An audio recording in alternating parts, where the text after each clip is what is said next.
Untung aja gua milih King SSR Plus buat extra stat. Cuau wow wow wow wow. Halo guys and girl, balik lagi di One Punch Man video. Masih zodiak mode ya, masih zodiak mode. Kita sudah dapat skill set ketok palunya si Melza. Tidak begitu banyak perubahan dari prototipenya, tapi ada beberapa yang berubah lah. Ada yang angkanya berubah, ada yang diganti. Cuman yang paling mengejutkan ada perubahan baru, yaitu menetralisir return to battle, yaitu revival effect harusnya ya, kalau berdasarkan teks. Berarti PM akhirnya out. Si Melza juga out karena ultinya juga termasuk return to battle itu. Bikin allies return to battle. Biasa disebut revival ya, revival effect. Langsung saja kita skill 2. 5 hit 600%, tetap T-shape, ultra auto 750, last hit ada efek special shatter 100% chance selama 3 round. Wow, ini lebih lama daripada si atomic ataupun si gale ya, dia 3 round, lama nih. Terus yang receive direct damage nya sama ya, 10%, ultra auto 50%, shatter damage nya yang naik dari 150 jadi 250. Ini signifikan loh. Kenapa gue bilang signifikan? 150-nya itu dikali 3, soalnya kan bisa 3 layer. 450%. Kalau 3 shatternya itu 250, berarti 750. Bedanya sudah 300% loh. Yang ininya, ultra ultinya jadi 1050%. Setiap kena senggol. Ya betul sekali, kena senggol curutnya TTM sekalipun, itu akan trigger 350% kali 3 attack-nya si Melza. Sadis sih, ini sadis. Cuman, nah ada cumannya nih. This move or this attack will always trigger critical hit-nya hilang. Nah bagian itu ya hilang. Damage-nya naik dari 600% shatter damage ke 1050%. Nggak kaleng-kaleng memang itu. Apalagi kalau cruel pun ngaruh. Cruel ngaruh cuy. Kalau ada char cruel dan musuh ada 3 layer shatter ini special shatter, itu ke trigger 150% attack-nya si Melza.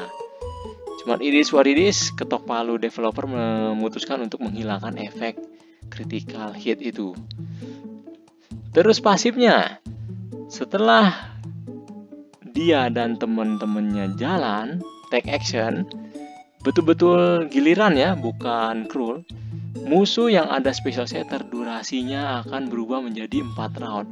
Berarti selama Melza masih berdiri, itu musuh otomatis selamanya ada efek special shatter ya. Lengket itu di badannya. Dan akan meledakkan juga musuh yang ada 3 stack.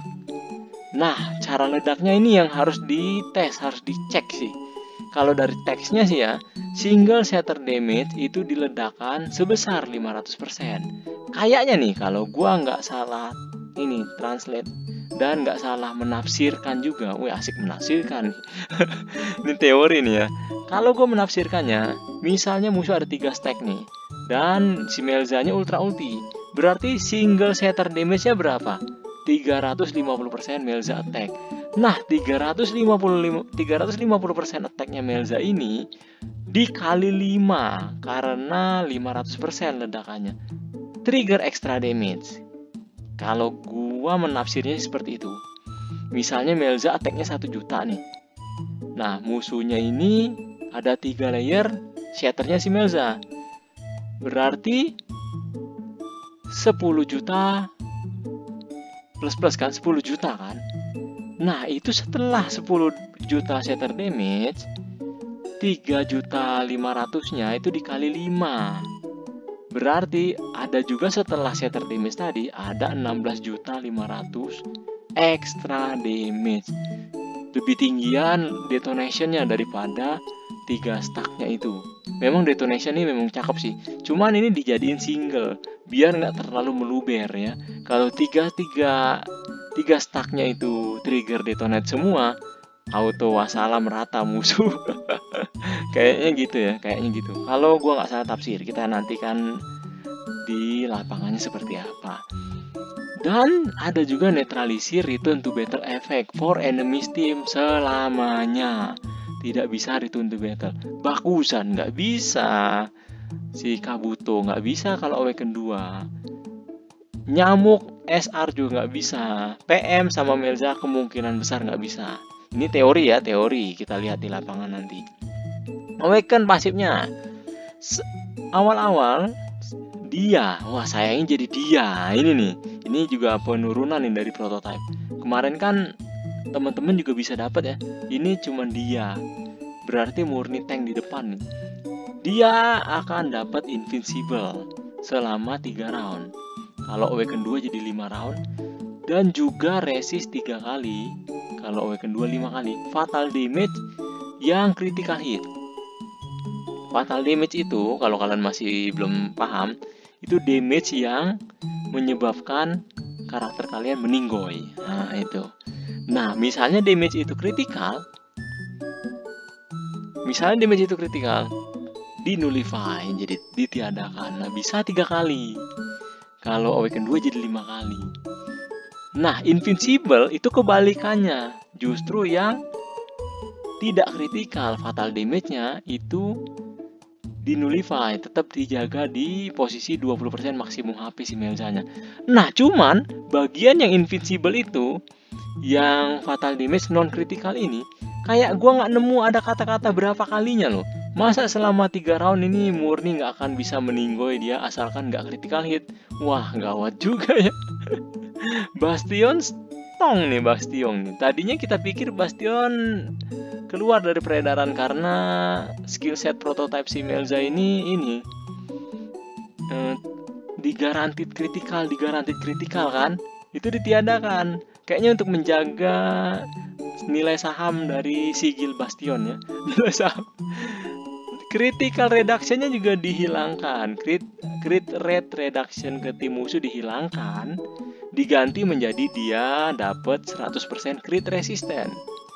Kalau Awaken 2 130%, ini mirip-mirip efek Bastion. Harusnya nimpa sih, kalau ditambahin Bastion makin meningkat lagi. Dan 50% non-crit damage free, kalau Awaken 2 jadi 65%. Ini tinggi juga non-crit damage free-nya ya, 65%, ini lumayan ini. Untuk kalian yang belum critical resist itu lebih buruk daripada mengurangi crit rate musuh. Kalau crit rate musuh dikurangi 70%, auto 0 sih, auto 0 atau minimal 30% ya. Sedangkan kalau crit rest itu hanya buat diri dia sendiri, temennya nggak dapet kan. Plus ada kayak ya saling adu lah dengan critical rate musuh. Kasarnya kalau 100% dengan 100% ya kayak 50% lah. Belum lagi penambahan ke atasnya itu akan ada mitigation effect. Diminishing effect. Tidak langsung semerta-merta. Misalnya kalian berhasil bikin critical resistance 200%, nggak auto musuh jadi nggak bisa critical sama sekali. Tetap ada chance. Immune to charm terus out of effect. Ya ini penurunan sih. Gue lebih menilainya menurunkan crit musuh itu lebih tinggi value-nya ketimbang dia dapat gain critical resist kayak gitu ya guys. Kalau dari skill set tadi, yang ketok palu nih, ini nggak bisa berubah soalnya ketok palu kecuali di buff atau di nerf ke depannya, itu bisa. Maksudnya untuk saat ini. Si PM dan Melza out ya, PM dan Melza out, nggak akan bisa. Ini tetap klop karena ledakannya tetap syarat yang 3 stacknya. Cuman si Melza sendiri masih cincai lah ya. Melza sendirian atau bahkan ditemenin Gale masih cincai. Soalnya dia tanknya ini solid ini di depan ini. Plus ada pasif yang menambah duration setternya. Akan lengket selamanya itu. Dia dengan Cruel kan sudah 2 stack. Terus kalau misalnya ada King, yang notabene King itu kayak wajib diambil kan. 3 stack juga tetap tercapai kok. Walau tidak secepat ada si Atomic. Tentunya tidak memungkiri kalau ada Atomic tetap the best ya. Kalau buat si MB gimana bang? MB out nggak? Kayaknya gue ngeliatnya enggak ya, karena critical rest-nya hanya buat dia sendiri. Temen-temennya masih bisa digaplok sama si MB ini. Plus hanya MB yang kritikalnya tinggi kan, yang bisa bikin atau ngasih buff tinggi kan. Nah itu menambah chance walau tidak sesering ngebuk yang lain. Setidaknya ngebuk si Melzanya biar kritikal. Biarpun Melzanya bisa resist 3 kali, kalau awaken 2 5 kali, setidaknya kritikal ada jatahnya ya untuk ngeeliminasi si Melza musuh. Kalau gue ngeliatnya si MB ini bisa beradu sama si Melza malah. Justru yang nggak ada MB makin amsyong lawan si Melza. Kalau gue menilainya. Tapi kita lihat di lapangan ya. Ini good news lah buat yang sudah jor-joran si MB, sorry. Good news lah, tidak jadi meninggoy efek kritikalnya. Cuman bad news buat yang baru combine. Untung aja gua milih King SSR Plus buat extra stat. Wow wow wow wow. Turut berduka ya, mohon maaf nih. Bukan bermaksud menyinggung, sabar, ini lagi Ramadan, sabar ya, sabar. Itu saja video kali ini mengenai Melza UR skill set. Kalau ada yang mau ditanyakan lebih lanjut, silakan, mungkin gue jadikan referensi untuk mantau-mantau di lapangannya. Kalau ada mau saran monggo, dan kalau kalian suka video seperti ini, like dan sub jika kalian pikir gue pantas untuk itu. Adios.